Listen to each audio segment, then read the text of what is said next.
Good day. Welcome to another discussion. This time regarding uh, how the government really appreciates the heroic of Dr. Rizal in connection with Republic Act 1425, which legal intent really to strengthen our sense of nationalism and patriotism. Actually, that law was not just for Dr. Rizal, but to all.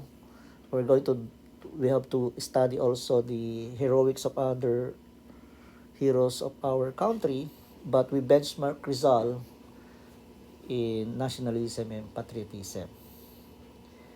Uh, as I said, uh, Rizal uh, was close to be venerated, no, by our country.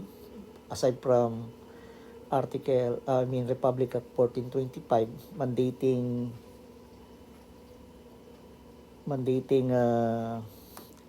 institutions offering a curricula, both private and public, schools, colleges, universities, and to study the life, works, and writings of Dr. Rizal. Secondly, another accolade in favor of Rizal was that during the time of Emilio Aguinaldo, there was a declaration that issued sometime uh, in on December 20, 1898, declaring that December 30, coincidentally, of course not coincidentally, but the date of death of Rizal, as our the national day of mourning, not only for Rizal but also to those who were victims of the atrocities of the Spanish regime.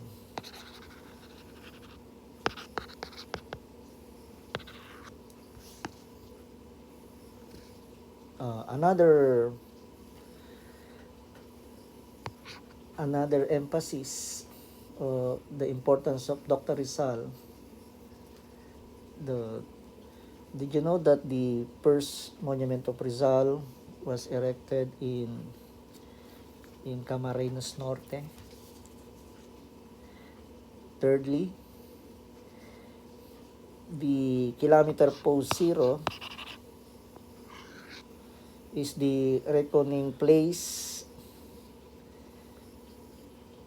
for the distance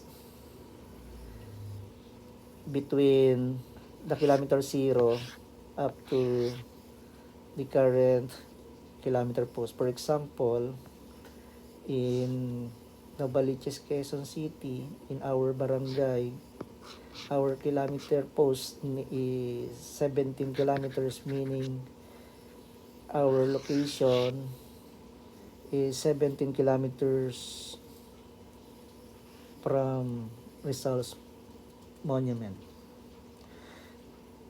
There is also a diplomatic protocol. Whenever there be a head of state visiting our country, they will place a wreath to the monument of Rizal, no? And even Prince Charles, then now King Charles, and President Obama laid the wreath in honor of our Dr. Rizal. Can you imagine that? Another accolade or honor of Rizal that during the time of President Quirino, when he signed the Republic Act 229, uh, that was signed on June 9, 1948, declaring that it would be prohibited to stage a cockfighting, high alay or high alay, and horse racing during December 30. And expect we're going to have a traffic during that time because every municipality or city is expected to give honor in favor of Rizal in their flag ceremony at 7 a.m. No? Expect traffic for every town or municipality. Another honor given to Rizal, um, aside from that, even the Republic Act 646, where the government acknowledge the Knights of Rizal as civic and patriotic organization. Of course, there are also some practical um, practices or that the Filipinos give him deserving honor. No? For example, the cream section, Rizal, is a common assignment of per section. In every province or location in the Philippines, there is Rizal Street. And even there is a Rizal Funeral Homes. Can you imagine? Even funeral homes in Rizal Avenue. Uh, and even there was a before a brand of safety match or Posporo named Rizal, and so on. And most importantly, we we assign Dr. Rizal in our 1 peso denomination, no? Because